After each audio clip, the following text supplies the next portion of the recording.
Hello viewers. इस video में हम क्लास 11 का इकोनॉमिक्स का पेपर डिस्कस करेंगे। तो पार्ट ए की बात करें, पार्ट ए स्टैटिस्टिक्स का था और पार्ट बी जो है माइक्रो इकोनॉमिक्स का था। तो पहले पार्ट ए की बात करते हैं। पार्ट ए में पहला क्वेश्चन पूछा गया था कि इनमें से कौन सा सेंट्रल टेंडेंसी का मेज़र नहीं है। तो इसका आंसर आएगा standard deviation. Question number 2, which of the following is an economic activity. इनमें से कौन सी इकोनॉमिक एक्टिविटी है। तो प्रोडक्शन, कंजम्पशन, डिस्ट्रीब्यूशन, इनमें से तीनों ही इकोनॉमिक एक्टिविटी है। तो इसका आंसर ऑल ऑफ दीज। उसके बाद नेक्स्ट क्वेश्चन है डिफाइन अ वेरिएबल। वेरिएबल की डेफिनेशन लिखनी है। तो वेरिएबल वो है जिसकी वैल्यू चेंज होती रहती है और जिसको हम मेजर कर सकते हैं। तो इसकी डेफिनेशन आपको आपकी बुक से आसानी से मिल जाएगी। नेक्स्ट है ये बताना है कि ये ट्रू है या फॉल्स है। सैम्पलिंग मेथड जो है कंपैरेटिवली लेस एक्सपेंसिव है। हाँ, ये तो ठीक है, ये ट्रू है। तो इसका आंसर बनेगा true. Question number 3, question number 3 में पूछा गया, क्वेश्चन नंबर 5, पाई डायग्राम का एक और नाम क्या है। तो इसका एक और नाम क्या है, सर्कुलर डायग्राम। तो इसका आंसर बन जाएगा सर्कुलर डायग्राम।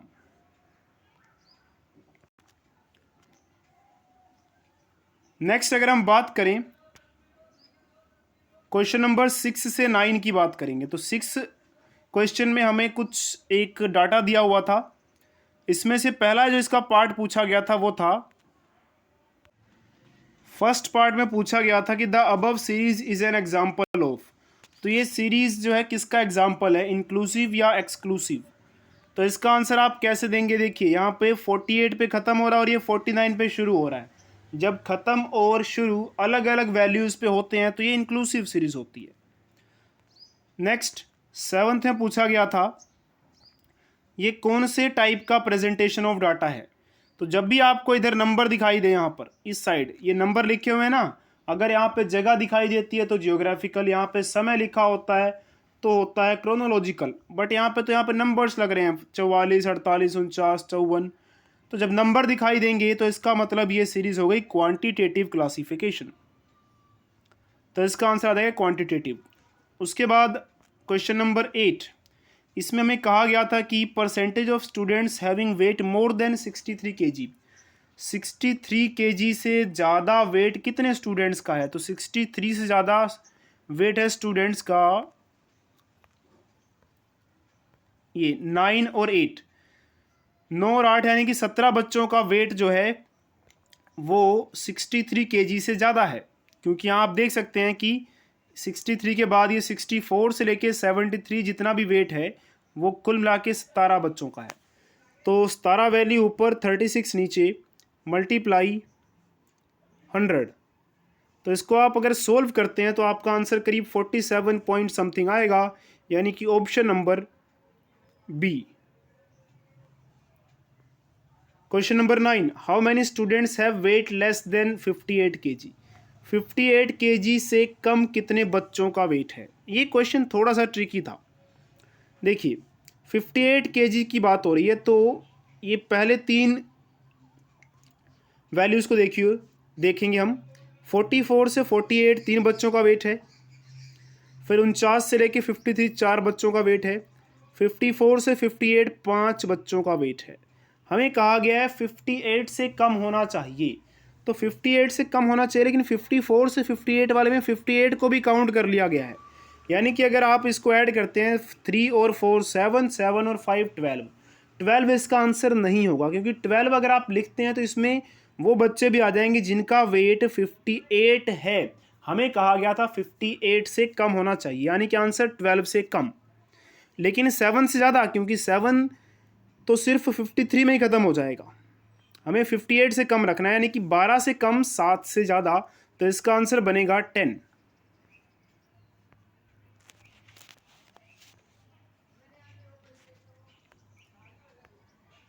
तो इसका ऑप्शन होगा डी। उसके बाद question number 10, perfect positive correlation में वैल्यू ऑफ आर क्या होगी, +1 होगी। ये तो खैर ठीक है, इस तरह से इसका आंसर बनना था। तो ये हो गए 1 मार्क के क्वेश्चंस। बाकी उसके बाद हैं 3 नंबर के 2 सवाल। प्राइमरी और सेकेंडरी डाटा, ये आपकी बुक में आसानी से आपको मिलेगा। प्राइमरी डाटा में आपको लिखना था कि भाई ये डाटा हम खुद कलेक्ट करते हैं, और सेकेंडरी डाटा पहले से ही कलेक्ट किया होता है, उसको यूज़ करते हैं। बाकी और भी लिखना है, बस मेनली मैं आपको क्लू दे रहा हूँ कि क्या चीज़ है ये। उसके बाद लिमिटेशन ऑफ स्टैटिस्टिक्स, स्टैटिस्टिक्स की कमियाँ, तो ये भी आपकी बुक में मिल जाएगी। स्टैट्स की जो बुक है चैप्टर नंबर 1, उसमें इसकी लिमिटेशंस में आ जाएगा कि ये सिर्फ क्वांटिटी की फॉर्म में आंसर को एक्सप्रेस करता है। बिना रेफरेंस के जो भी आंसर स्टैट्स से निकाले जाते हैं वो गलत प्रूव हो सकते हैं, और ये जो है एक्सपर्ट्स द्वारा ही यूज़ किया जा सकता है। तो ये कुछ इसकी लिमिटेशंस लिख सकते थे आप। उसके बाद क्लासिफिकेशन बतानी है। क्लासिफिकेशन क्यों करते हैं? क्लासिफिकेशन में हम क्या करते हैं, डाटा को, एक जैसे डाटा को ग्रुप बना लेते हैं ताकि उसको जो है समझना, ब्रीफ करना, लंबे समय तक याद रखना आसान रहे। तो ये सारा आपकी बुक में है। बाकी उसके बाद 13, 14, ये सारे बिल्कुल डायरेक्ट क्वेश्चन है आपकी बुक में से, आपको बिल्कुल आसानी से मिल जाएंगे।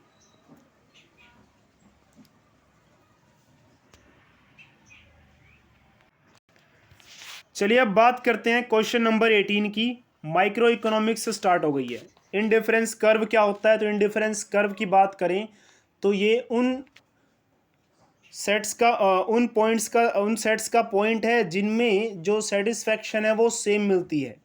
तो ये आप 1 नंबर की डेफिनेशन लिख सकते थे। अपॉर्चुनिटी कॉस्ट की डेफिनेशन लिखनी थी तो इसमें आप लिख सकते थे कि जब हम एक अल्टरनेटिव को यूज़ कर रहे हैं या फिर एक अल्टरनेटिव यूज़ कर रहे हैं, उसकी जगह पे दूसरा अल्टरनेटिव का जो हम यूज़ नहीं कर रहे उसका जो लॉस हुआ है वो अपॉर्चुनिटी कॉस्ट है।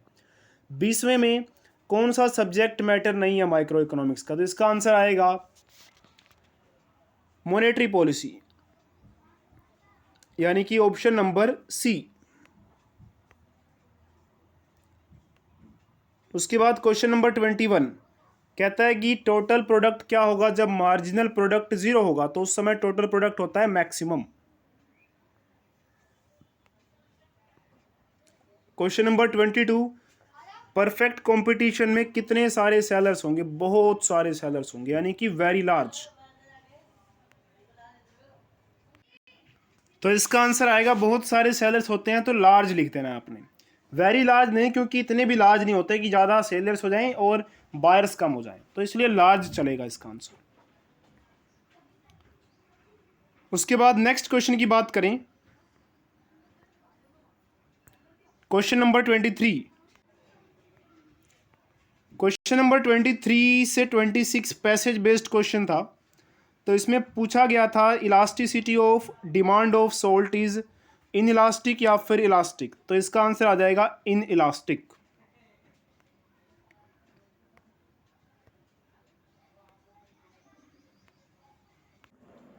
उसके बाद नेक्स्ट क्वेश्चन पूछा गया था कि dash make the demand for salt in elastic. तो वैसे तो सोल्ट नेसेसिटी भी है, नेसेसिटी भी इसका आंसर हो सकता था, लेकिन इस पैसेज के बेस पे इसका आंसर बनेगा no close substitute. Question number 25 कि डिमांड जो इलास्टिक है टूथपेस्ट की वो क्यों है?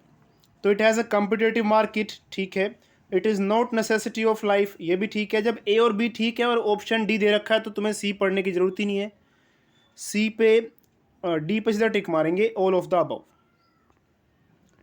क्वेश्चन नंबर 26 इनमें से कौन सा जो है इलास्टिसिटी ऑफ डिमांड को असर नहीं डालता? तो इसका आंसर आ जाएगा number of buyers.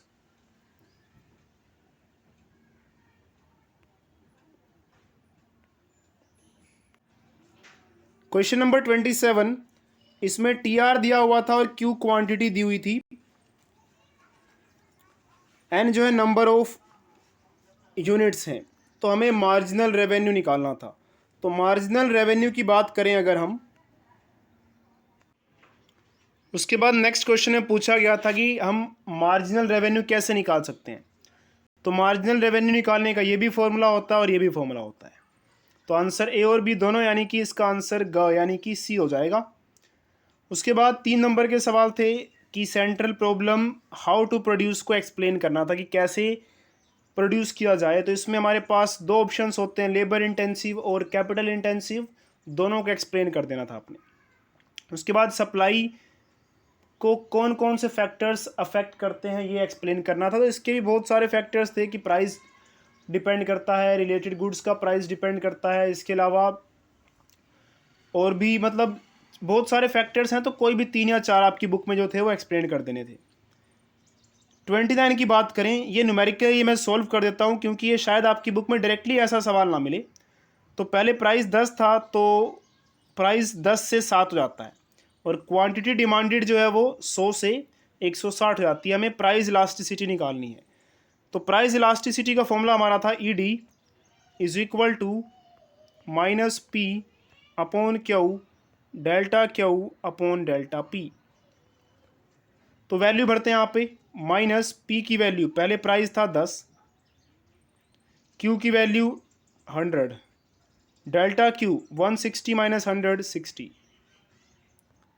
Delta P price में चेंज कितना हुआ, 10 से 7 हुआ, यानी कि 7 माइनस 10 माइनस 3। तो इसको सोल्व करेंगे अगर हम, तो सोल्व करने पे आएगा 2, तो ईडी की वैल्यू 2 आ जाएगी। क्वेश्चन नंबर 30, ये भी काफ़ी इंटरेस्टिंग क्वेश्चन था।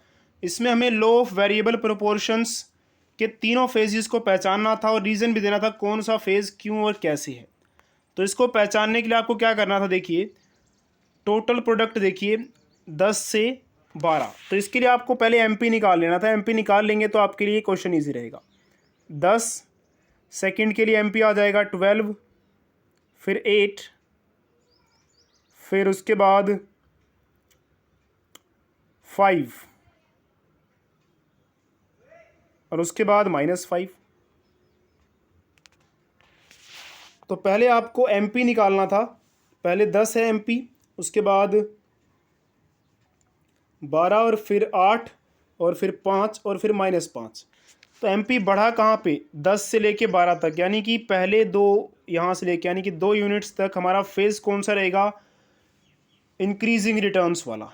उसके बाद एमपी की वैल्यू घट रही है 12 से 8 फिर 5, तो यहाँ से यहाँ तक डिक्रीजिंग रिटर्न्स, आई आर यानी कि इंक्रीजिंग रिटर्न्स, फिर डिक्रीजिंग रिटर्न्स,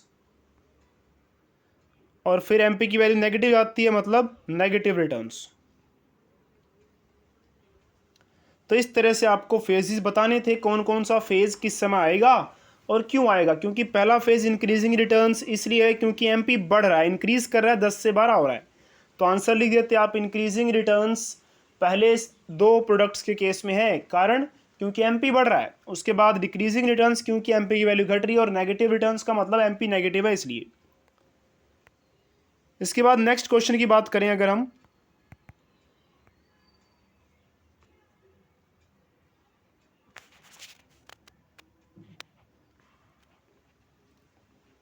मैक्रो और माइक्रो में डिफरेंस, ये भी आपको आसानी से अपनी बुक में मिल जाएगा। 31 क्वेश्चन जो है ये काफ़ी इंटरेस्टिंग क्वेश्चन लगा मुझे। हमें आउटपुट यूनिट्स दे रखी थी, प्राइस दिया हुआ था, तो हमें इसको फिलअप करना था। तो देखिए पहले आपको मार्जिनल वैल्यू निकालनी होगी, मार्जिनल रेवेन्यू। तो पहले वाले से मार्जिनल रेवेन्यू कितनी आएगी,